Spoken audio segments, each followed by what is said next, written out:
This is the pop-up pirate. I've never seen this game before. From the pictures, I could already tell that my kids would definitely love this game. So I thought we could unbox it together and check it out.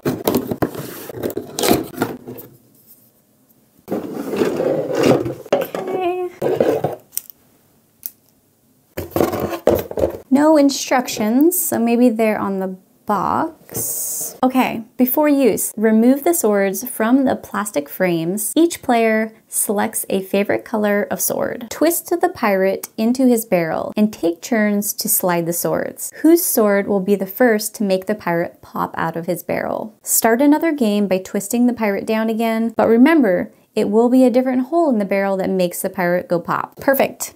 And it says for ages 4+ and 2 to 4 players. So we have the little pirate guy. Twist him on in there.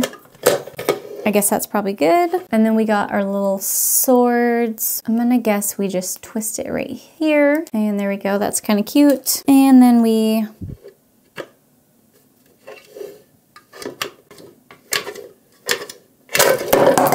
there we go, I even caught it. I definitely think my kids are gonna love this game. They love games with little pop-up surprises and stuff. I don't see it being broken easily, which is nice. There is gonna be a couple of small pieces to try to keep track of, and the pieces aren't too small, so there's not much of a hazard there. So yeah, I know my kids are gonna love this game, and it would probably make the perfect gift for any kid.